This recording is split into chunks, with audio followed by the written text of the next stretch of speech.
So today's appointment starts off with the tape-in hair extension removal. The way that we do this is with an alcohol-based remover and then a rat tail comb.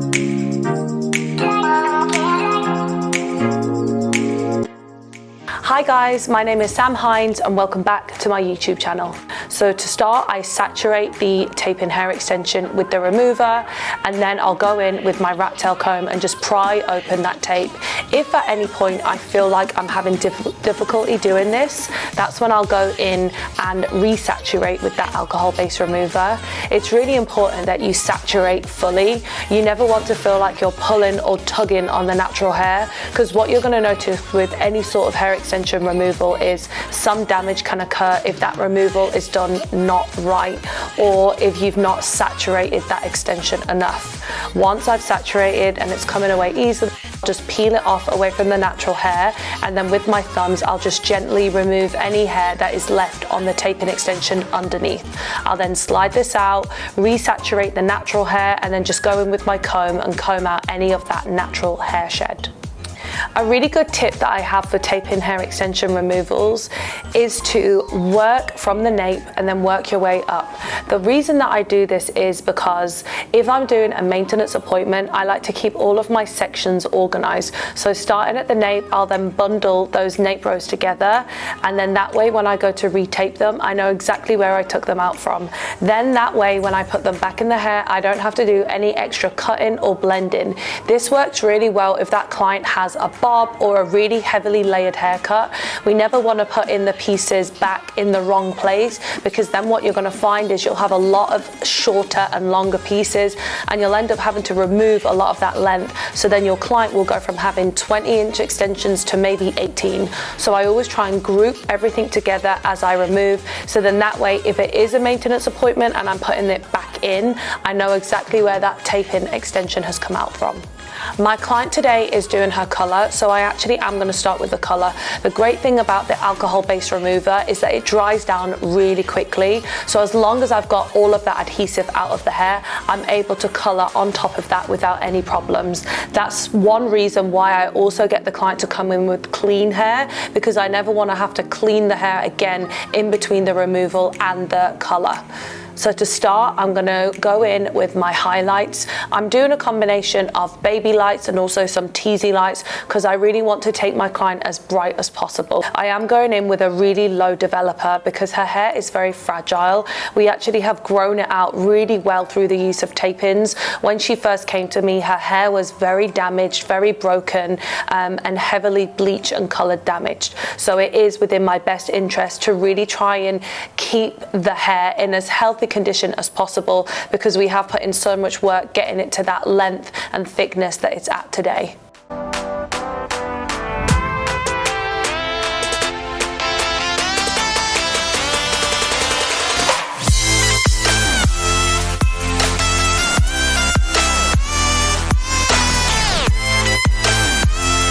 One tool that I find especially useful when I'm working in the nape area or above the ears is a balayage board. I really like to put my foils on top of this before going in and applying my bleach, because I do find it helps me get super close to the scalp if I need to, and also it helps stop anything from slipping. It also gives me a really nice solid surface to work on when I'm applying my bleach, so that everything is applied evenly and I'm able to saturate fully.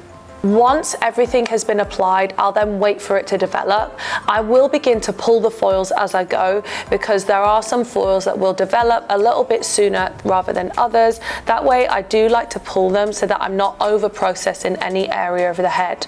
Once everything has processed fully, that's when I'll take her into the backwash and I'll begin to prep the hair for the toner.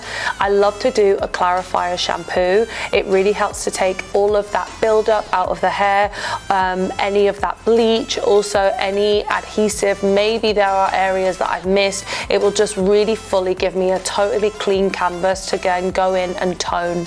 Now you can see I'm getting into this install, working my way through. One thing that you'll notice I do is I'll always make sure that I'm using lots of clips to make sure that my sections above are out of the way.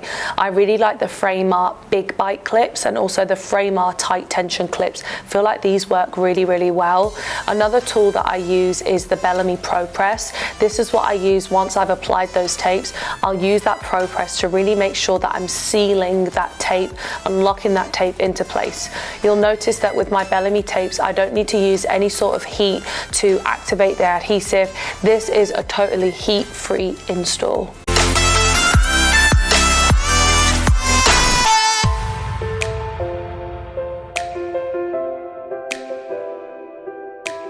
So let's talk a little bit about the maintenance of the tapes and also the at-home aftercare. So like what I mentioned earlier, taping maintenance is done every 4 to 8 weeks. How often you come in will really just depend on your density and also whether you shed heavily or lightly. Heavy shedders will have to come in sooner and not so heavy shedders will come in later. So I always say fine head clients 4 weeks, medium head clients 6 weeks, and thick head clients 8 weeks. A question that I always get asked about is pricing. Of course, it's really important to be transparent with our pricing and how much we're charging and why. Hair extensions are a luxury service. They are a premium service. So it is important that we remember that the price tag is going to be more. Typically, my tape and hair extension installs run anywhere between around $800 to $1,500, and that just depends on how much length we're adding and how much of those tape-ins we're adding. Remember, the longer we go, the more expensive it will be, and the more hair that we use, the more expensive it will be. For my client today, we did 18-inch tape-ins and we did 100 grams, which is equivalent to 2 packs in Bellami. So for this install, I think it was about $800 to $850 plus the cost of that color service as well. It's really important that we educate on maintenance as well, and also bear in mind that maintenance price. Tape-in extensions are a method that we have to maintain, so for that, every time we come in, we have to pay for that maintenance appointment. I think it's easiest to price per pack for those tape-in maintenance, so I personally charge $150 per pack for maintenance. So let's say, for example, my client comes back for her 2-pack 100 gram maintenance, that's going to be $300. That also includes a wash and a blow dry, because at those maintenance appointments, it's really important that we clarify and blow dry that natural hair to make sure that we have a gorgeously clean canvas to go in and do our reinstall on. So now that I've finished with that install, I love to finish with a wave. This is the moment that my client loves too. She always says that she comes in and she's so excited to get her hair styled. So my signature wave is done with a 32mm curling iron, and it's honestly my favorite way to achieve those gorgeously soft waved beach hair. I also find it lasts really well as well. So a lot of the times you can go a full week without having to wash and touch up that curl.